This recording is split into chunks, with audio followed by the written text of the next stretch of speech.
All right. Oh, wait. Is Chase here? Hey, how's it going? Hello. Can you hear Hi, me? Marcus. Yes, I can hear you. Wait, it's Oh, connecting. oh my God. How are you doing? Sorry, I'm like adjusting the volume. Hello, how are you? I can hear you.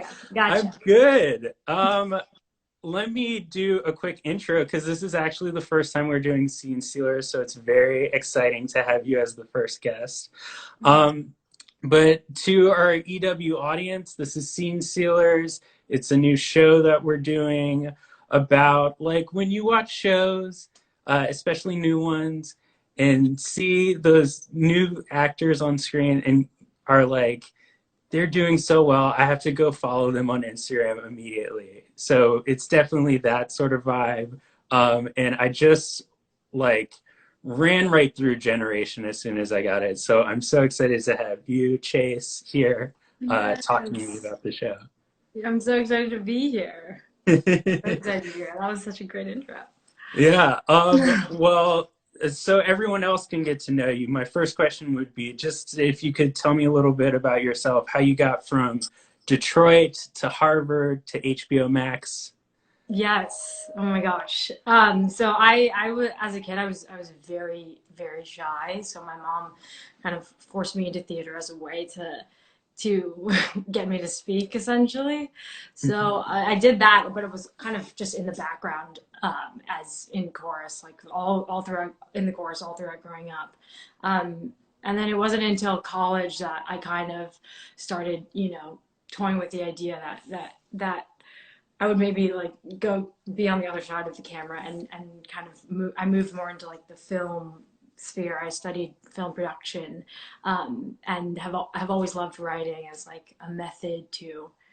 I grew up in a very like at the suburbs of Detroit, which were very insular and very kind of stifling and kind of monotonous. So I turned to writing and like kind of building world building through these kind of crazy characters too as a way to escape and make my life a little spicier. So I definitely always had that itch, and then I studied film in college, and that kind of opened me up to the idea of writing and directing and acting as well. Yeah, and then it was after graduation. It was 2 grueling years of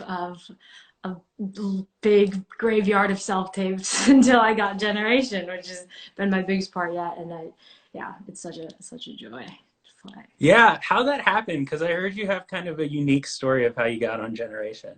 Yeah, so I wasn't actually in the initial crop of the cast. So I was a latecomer, and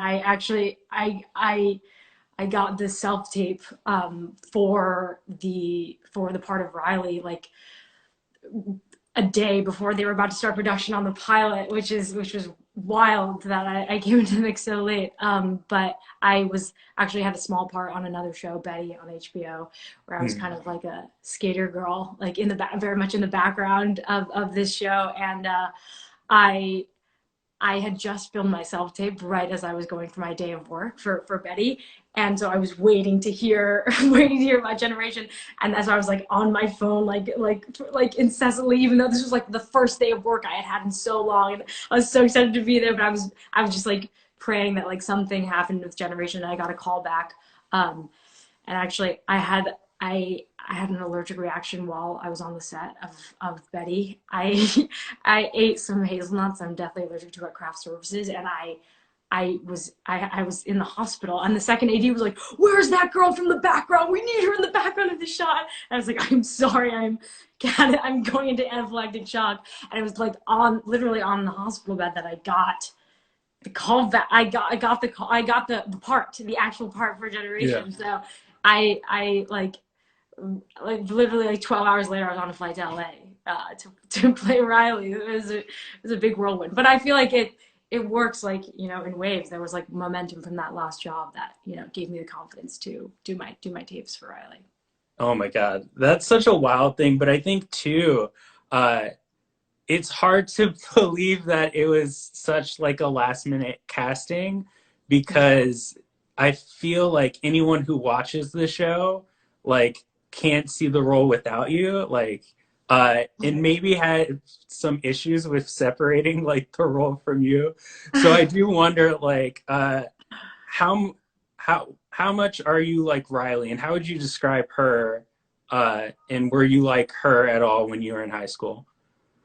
So I was really so nothing like Riley in high school, and I wish I just was 1% as cool and confident and just self assured as she can be at times. And I in high school I was like very much, like I said, like I retreated to like writing to express myself, and like I felt like myself like when I was like at home and with my siblings, and we would make these like crazy home movies where could be weird and like crazy, and I would like come home from Austin Powers and like recite all the lines to like my whole family at the dinner table. But then like when I got to school, I was like very much like conform and be like a good student, and just like be very serious and just like act normal and act like everyone else. And yeah, it was a very white, like it was a very white suburb, and so I it was that other element of just like blend in and don't be different, which Riley has none of. I still got you. Hold up, you're like loading. Oh, okay, I got you back, I think.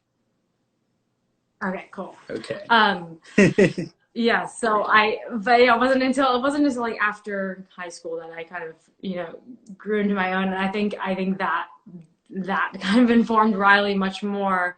And also, I spent the first 7 months of quarantine with my mom, living with my mom back in the suburbs of Detroit. So I feel like regressing into like my high school frame of mind in my high school bedroom like also very much helped. And I was like, yeah, I read all these books that I read in high school to like tap into that angst. Nice. Yeah. Yeah. I want to take a second to say that to acknowledge the comments, and also I want to ask you guys if you have any questions, you can use the question tool, or just ask them in the comments. If something looks cool, just continue to ask it. So it's top of my mind to ask. We'll be doing that at the end. But the next thing I wanted to ask in terms of Riley, like, how much impact do you have on her style? Because I feel like your hair has become so signature with Riley, and Riley's got a Yeah. very like individual sense of fashion, and you I of love course have fashion in your family. Right. Yes, I love that. I mean, from the get-go, the initial plan was to like dye Riley's hair blue. Like the inspiration was like Billie Eilish, like Riley wants to be Billie Eilish. And which was terrifying. I was like, "Oh my God, that is just it," which was a little scary for me, but I don't know. I Gen Z, they're so like I love the how innovative like kids get with their hairstyles. And I saw like the blonde tassels kind of like on a lot of girls' Instagram accounts, and that I love so much. And I just feel like Riley has that certain mode of self-expression that is like through her fashion and through her hair, because she, is has that sort of social confidence. And it is a version of escapism. I mean, as we'll dive into more in future episodes, she has this like really, really rocky home life, but she is kind of part of this middle class and has access to like all this culture. And so she is really, really like, I wanted her to be like really fashionable and stylish. And Shirley Carrada, who's the costume designer, is incredible, and she is constantly sourcing these like very obscure designers that I feel like is what all like Gen Z is about. Is like all these obscure designers that no one's ever heard of, but make these really like original pieces. So she brought a lot of that, and then I brought Heaven by Marc Jacobs. I showed her that because I thought that was so. I thought that so captured like the spirit of generation, and like the Mortine Inks shirt, and the even the Alienation generation. We were like, is that a little too on the nose? Um, but yeah, I feel like that kind of like self-referential, like talking about like how angsty we are, and it is like so emblematic of like Gen Z and their discussions of like mental health, and how casual you can bring up such a deep topic like mental health, within the bounds of like what how Gen Zs communicate with each other. Yeah, definitely. Of course, like we got to get to it. I'm sure everyone in the comments have been waiting for it. we got to talk about Riley and Greta. Uh, the first thing I want to ask is, what do you think attracts Riley to Greta?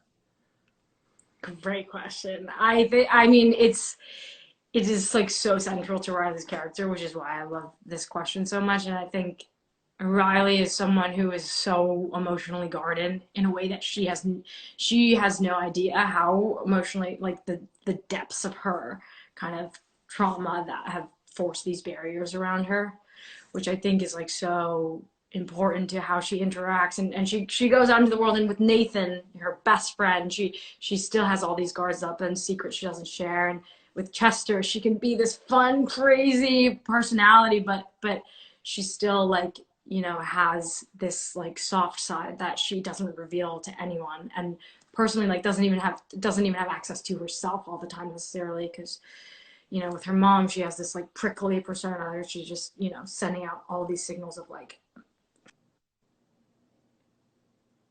Nope. Wait, are you still there? I Okay, guess I can my hear you.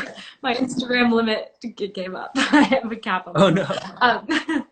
But no, so I think with Greta, she is finally able to be like her emotional self, and she's finally able to access this very like tender and soft like side of herself, and she's able. It's a romance that like has like effectively unleashed like Riley being able to be in touch with her emotions, and actually, makes her feel some type of way.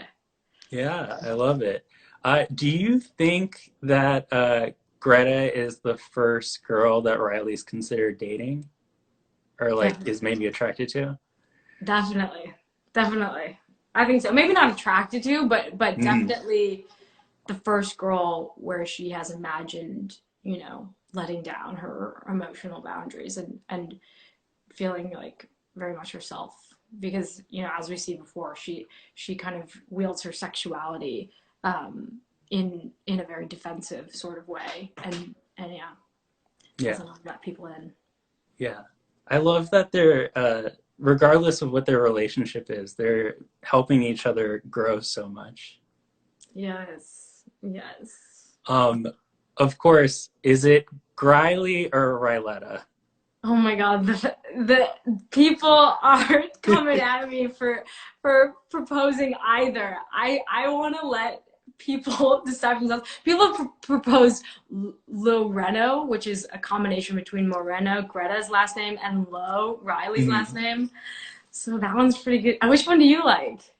I was saying that I like Griley. I like Riley too. I liked Riley from the get go. That seemed like the intuitive, like that seems like the right one. But Yeah.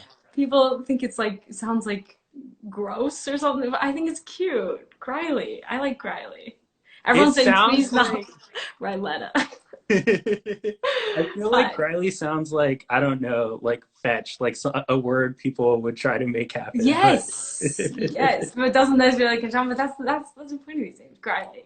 I like yeah. it.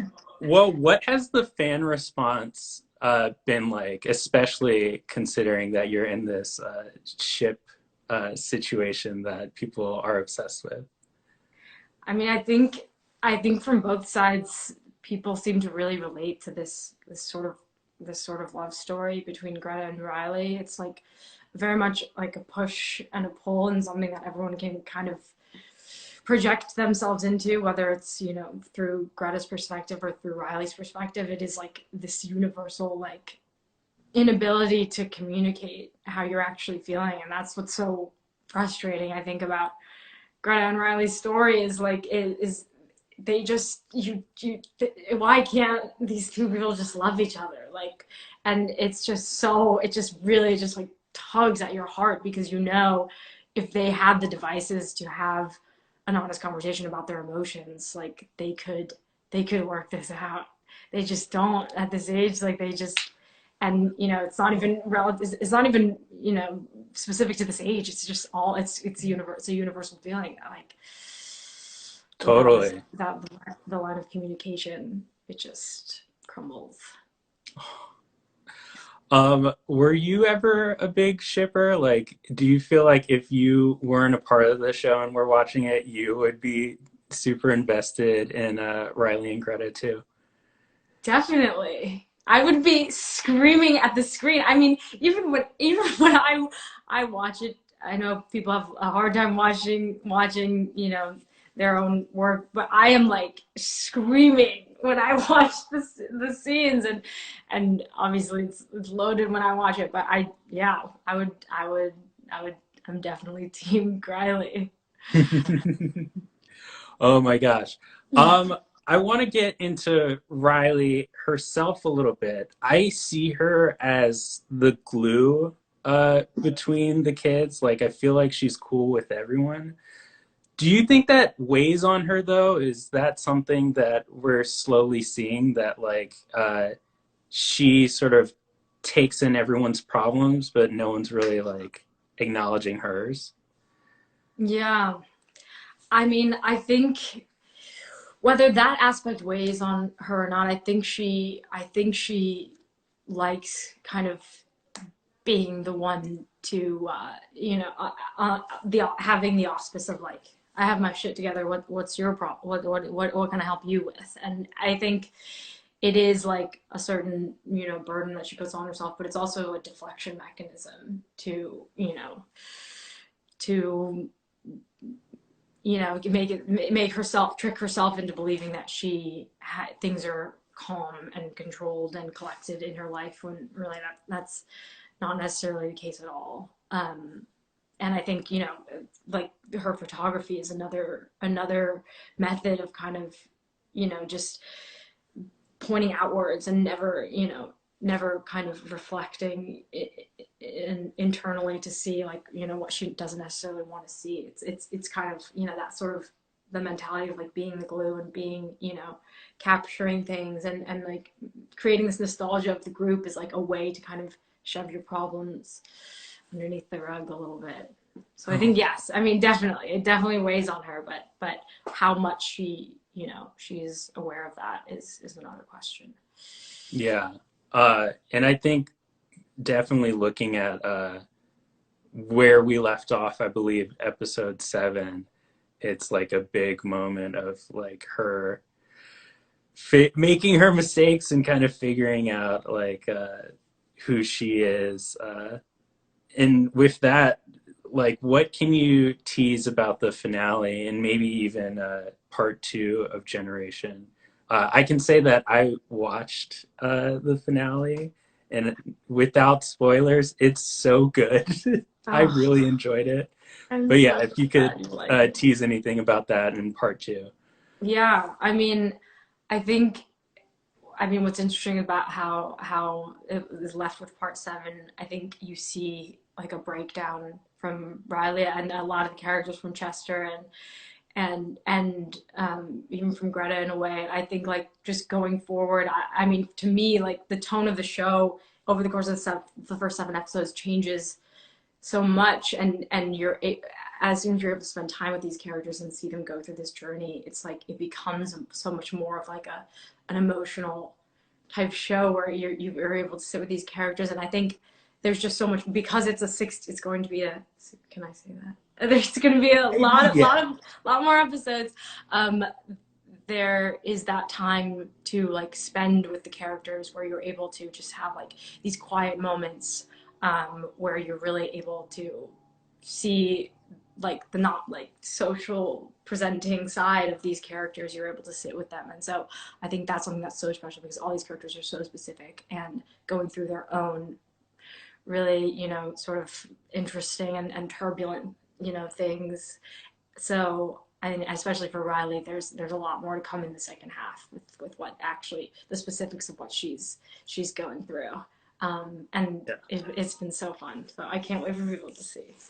I can't wait to see it. I like it couldn't come any sooner. I don't know when it's coming, but I'm very excited for it. Um, I want to reiterate, since if anyone's new in the audience, this is EW Scene Sealers with Chase Sweet Wonders. You guys have been sending in questions like crazy, so I think we're gonna get to that right now. And hopefully I feel good about it. And it's not sort of a lot of simping in the comments. Love to see it though. Love it. All right, let's Love see. it. Let's see. Okay, here's a fun one. Here? What have you been enjoying at the moment? Books, films, TV shows, etc. This is from Rachel V6H. Oh wow. Hmm. I just watched I just watched Happiest Season with Justice. Actually, he plays Chester. We had a little date night, movie night. That was very fun. I love like watching movies, and sometimes I've found it hard to watch movies like while we're still in the thrusts of filming and production. So watching stuff is kind of distracting when you're so like immersed in this generation world. But it's the big love of mine. I just watched Nomadland by Chloe Zhao with Frances McDormand, and that was so incredible. And the type of realism that she creates in The Rider too, which is her first one of her earlier movie, is just so I've been loving. And what else? I've been reading one of my favorite playwrights, Annie Baker. I've Oh been yeah. rereading it. Do you know Annie Baker? She has the play. I know of her. She has the play that's Yes. like The Audience or something like that. The Flick, it's set in a movie theater. That's one of my Yeah. favorites, and I'm rereading that because I like to read plays, when I'm acting too, because it's fun creatively to like kind of fill in the space around the dialogue, and I think it's a fun exercise. Yeah, that's pretty much what I've been I watching. mean, so here's the thing. You mentioned Happiest Season, Open the Floodgates. Yeah. Riley or Harper? Oof. Oh my God, this is super controversial, right? But I have to say Riley. Not only does she share the name of my character, but I kind of gotta say Riley. Their Oh my chemistry was God. Yeah. insane. I know. It was so Yeah, good. it was so good. Yeah. Let's see what else we got here. Oh, okay. Oh, well, you know what? Let's see. Um, oh, okay. What was your reaction to episode 7? When Well, episode 7. I mean, when I first read it, I was like heaving. I was like rocking back and forth. Also, one of my friends, Eli Wilson Pelton, who I actually went to school with, wrote the episode. So just knowing that like this amazing guy that I'm friends with penned this beautiful script was so exciting. Shout out to Eli. But also, I mean, I kid you not, I was screaming that entire episode. I Yeah, it is. It's one of my favorites. Yeah. I mean, same. I'm seeing in the comments a little bit. People want to know if you watched the show The Wilds on Amazon. I haven't gotten a chance to watch The Wilds, but I did Community. I was mentioned Community Theater, but Sarah Pigeon, who plays one of the girls in The Wilds, I actually was one of my only allies in Community Theater. We like, yeah, we got along very well back then. So I have to watch it. Once this That's all. finishes productions, I'm gonna watch it. Yeah. Yeah. All right. Let's see what else we got here. Um, oh, dope. This is from Ceruleansky, I think is your name. But it's what's your favorite thing about Riley? Mm. Hmm. That is hard. I mean, I my favorite thing about Riley and playing Riley is kind of, something that might be a conflict within Riley herself, but her, how she's able to be kind of present different sides of herself with different people, I think is like so human and so natural to how we play with how we are in different relationships. And I think, being able to present those multiple sides, like a more tender side with Greta, and a more kind of boring like side with Nathan, and a more fun side with Chester, and then the pricklier side of their parents. And I think just that kind of like dynamism within a character is like so human. Mhm. Yeah. Yeah. I also want to say that it's Cerulean Sky. I just read it super fast. Um, let's see what else is here. Um, we got that. Okay, from Riley's Greta. What's your favorite scene to film? Riley's Greta, shout out. They have great content on Riley's Greta. My favorite scene to film. I mean, honestly, the most fun scene, that the pool scene in episode 7 was such a blast. I mean, we all were at this motel in the middle of nowhere till like 5 a.m. multiple nights, and getting in that pool. There's something about like being in the water and like being in another, having like another element thrown at you that like completely takes like the work out of and the pressure kind of off of everything, because you're just like, you're all, a ton of kids are like in this like motel pool together, and it was just so, we were like having such a blast, and everyone was just like improvising and like screaming at each other, and it was so fun. Nathan, Riley gets dared to give a lap dance to Nathan in that scene, actually, which actually eventually got cut. Unfortunately, probably better than it did, but that was like, it was just so fun. Everyone's like truth or dare. It just really. Yeah. Oh wait. There we Sorry. go. Yeah, it's Oh just yeah. very. It felt like very organic to shoot that. Yeah. The other thing I love too is when Riley and Greta are running with the wine bottle and it just flies into the pool. I feel That was like that was also very very yeah. fun. People are asking, are we ever going to see you on Twitter? Oh my gosh. I feel like I'm already overwhelmed by social media. I don't know about delving into the Twitter sphere. Um, but maybe one Yeah. day. Not right now Natalie Roos asked, what's your favorite music right now? though. Ooh my gosh. I've been listening to, I'm a big fan of Pop Smoke, who's this Yeah. rapper. I love Pop Smoke. So I've been very into that. Honestly, I've been listening to King Princess like nonstop. Um, I'm on a kick right now. But I listen to a lot of like music that helps me get into Riley frame of mind, like especially just like on my way to set, driving to set. So that's a lot of like Grimes, FKA Twigs, Kelsey Lou, yeah, just a lot of like powerful ladies. That's awesome. I feel like King Princess too is probably helpful for Riley. Very much. Yes. Let's see. Someone said Clario. Yes, I'm listening to so much Clario. And Oh yeah, yeah, yeah. Soccer Mommy also just started. Yeah. All the Um, ladies. how about Cyber Juan? What was the, well, let's say funniest thing on set? Funniest. Oh my gosh. Okay. This was so in the coming episode, all the characters are together, and we are kind of, talking about inclusive places in California. Um, really trying hard not to spoil inclusive places in California where like gays are celebrated, Yeah. and as we were filming that scene, it was in the middle of my line, and we're basically saying that where we are right now is like very conservative. I mean, the show is set in a very kind of conservative part of California, and someone, as we were filming, and this group of queer actors are doing their acting.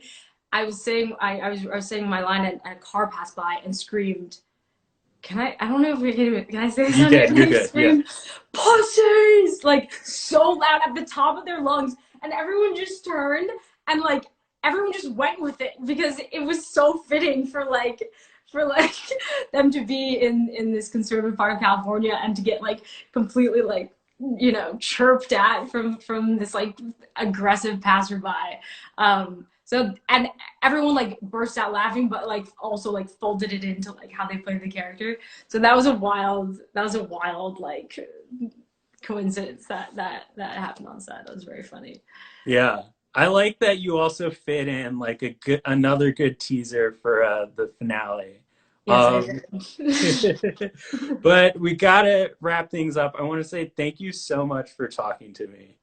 Thank you, Marcus. This was so fun. I'm honored to be your first scene stealer of this series. Exactly. Yeah. Well, again, this has been Scene Sealers. You can see Chase as Riley on Generation. The finale for part one is this Thursday. You guys need to watch it. You're going to love it. But once again, thanks so much, Chase. All right, see you Bye, later. guys.